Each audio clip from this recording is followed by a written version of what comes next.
I think human consciousness was a tragic misstep in evolution. We became too self-aware. Nature created an aspect of nature separate from itself. We are creatures that should not exist by natural law.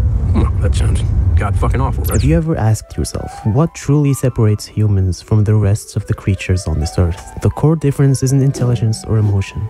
If you think about it, it's metacognition, the ability to think about thinking. Animals can feel fear, hunger, affection. They even problem solve, but they don't reflect on those feelings. A deer feels fear and runs. When a human does it, he later thinks, why did I get scared? What does that say about me? That second layer, the reflection on the self, is the defining feature of human consciousness. It's what lets us create art, philosophy, and science. But it's also what allows us to feel shame, regret, and existential dread. We became smart enough to understand ourselves, and for some people, they're miserable because of it. You see this a lot with people in therapy. All this fucking self-knowledge.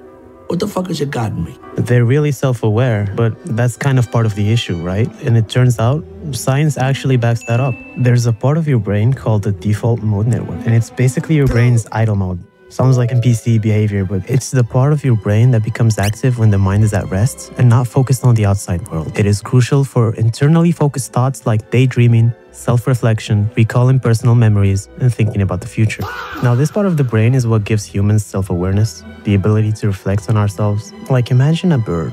A bird spends most of its day looking for food. It checks 10 spots and finds nothing. It doesn't go, oh, I'm so bad at this, I'm such an idiot. It just keeps looking. But us, if I ask 10 people out and they all say no, I don't just move on. My brain will start going, oh, maybe I'm ugly, maybe I'm unlovable, maybe I need more money. Now, self-awareness, as amazing as it is, it has some flaws. The same system that helps us learn from mistakes can also turn on us. Because once you think about yourself, you can also judge yourself. And if that self-judgment loop gets too active, you're fucked. This is where depression and anxiety come in, because people with depression tend to have an overreactive default mode network. In other words, their brain is stuck in self-awareness mode all the time. And do you want to know what's crazy? Is that the person who thinks they're God's gift to humanity and the person who thinks they're a complete failure have the exact same problem. They're both trapped by their ego. There's a lot of narcissism and self-hate. Try to convince a narcissist that they're not the best thing ever. It's impossible, right? Now, you try to convince someone with low self-esteem that they're not a loser, it's also impossible, because both are ego, both are the same mechanism, just pointed in different directions. The person with low self-esteem is constantly thinking about I'm worthless, I'm pathetic, my family would be better off without me. Still about me.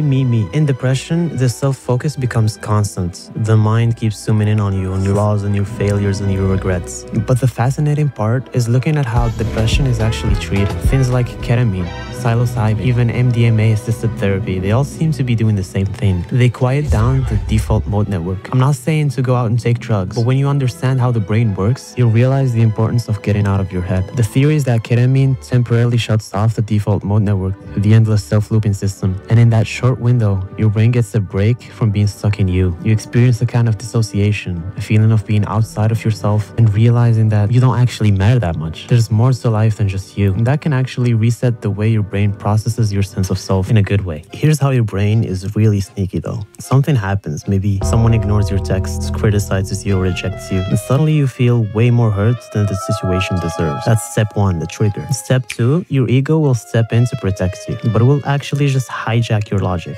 Your ego walks up to your brain and says, hey, this is awful. You clearly don't know what you're doing, and I need you to come up with some bulletproof logic explaining why this isn't our fault or why they're the problem. And your brain, loyal as ever, goes, yes sir, on it boss. And that's how the cycle starts. And the smarter you are, the more creative your brain becomes at defending your ego's story. It builds these airtight, emotionally charged arguments that feel perfectly logical. And that's why intelligent people will often struggle more with depression, since they can rationalize their pain, not always in a healthy way. They can explain in flawless logic why they're doomed and why they'll fail and why they're unlovable. But what's happening isn't the truth. It's your ego misusing your intellect. So how do you break out of this loop? You don't fight the ego, you just observe it. And what you need to realize is that you can't observe something without changing it. Think of your breathing right now and it will automatically shift. Same goes for your thoughts. The next time you feel a strong emotion, anger, jealousy, shame, you need to pause for a second and watch what happened. Notice the emotion. See the ego activate and watch your intellect get recruited. Just notice it. No judgment, no resistance. And the moment you see the pattern clearly, it will start to lose its grip. You've shifted from being inside the the thought to watching it from the outside. And that's the real escape from the default mode network. The part of your brain constantly narrating your life. When you stop identifying with every thought it produces for you, your mind will finally quiet down. And as for your ego, you need to stop letting it run the show.